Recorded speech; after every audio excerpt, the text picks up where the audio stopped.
आज माननीय supreme court ने भारतीय जनता पार्टी को भी एक बहुत बड़ा संदेश दिया है कि तुम्हें अपनी तानाशाही बंद करनी पड़ेगी। आज माननीय सुप्रीम कोर्ट का आदेश भारतीय जनता पार्टी के मुंह पे एक कड़ा तमाचा है कि आप एजेंसियों का दुरुपयोग कर रहे हो। आपने एजेंसियों को अपना केज पैरट बना के रखा हुआ है। ऑनरेबल सुप्रीम कोर्ट ने बहुत साफ शब्दों में कहा कि सीबीआई केज पैरट की तरह से काम कर रही है।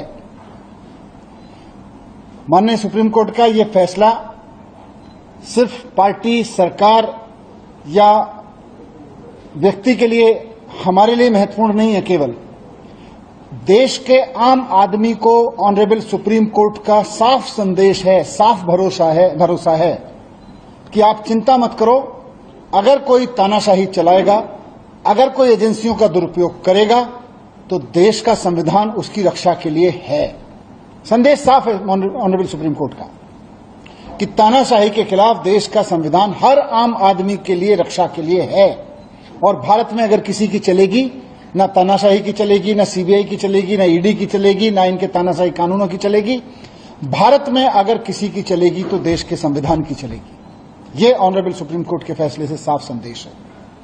दूसरी बात, ऑनरेबल सुप्रीम कोर्ट के संदेश से यह साफ है कि भारतीय जनता पार्टी सीबीआई को और ईडी को अपने तोता मैना की तरह इस्तेमाल करते हुए अरविंद केजरीवाल जी को अंदर रखने के लिए साजिशें रच रही थी।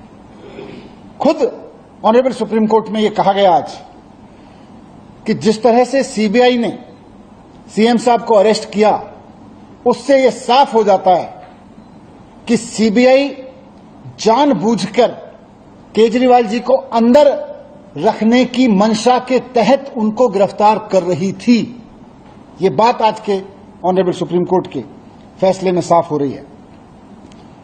केजरीवाल जी को जेल में रखने की मंशा के तहत सीबीआई केजरीवाल जी को अरेस्ट करती है। और ये मंशा किसकी है?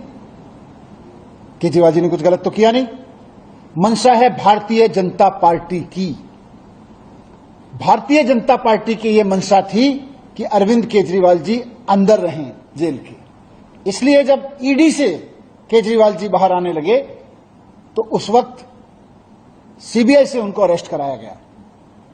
बहुत सोची समझी साजिश के तहत सीबीआई ने किसी करप्शन में अरेस्ट नहीं किया, बीजेपी की मंशा से अरेस्ट किया है केजरीवाल जी को। यह बात हम कह रहे थे, आज ऑनरेबल सुप्रीम कोर्ट ने इसको सही ठहराया है कि सीबीआई ने बीजेपी की मंशा को पूरा करने के लिए केजरीवाल जी को उस वक्त अरेस्ट किया जब वो ईडी के केस से बाहर आने वाले थे। तो भारतीय जनता पार्टी को इस पर थोड़ा सा आत्मावलोकन करना चाहिए, शर्म महसूस करनी चाहिए इस बात के लिए कि इतना खुलेआम वो सीबीआई का दुरुपयोग कर रही थी। आज सुप्रीम कोर्ट में एक्सपोज हो गई है बुरी तरह से भारतीय जनता पार्टी।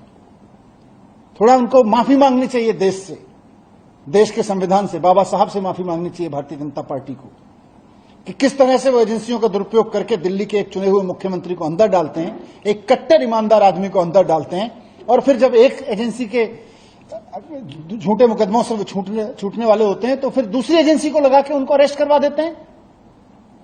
ये बात आज एक्सपोज हो गई केजरीवाल जी के संबंध में, मुकदमे के जो बेल के संबंध में उन्होंने दिया।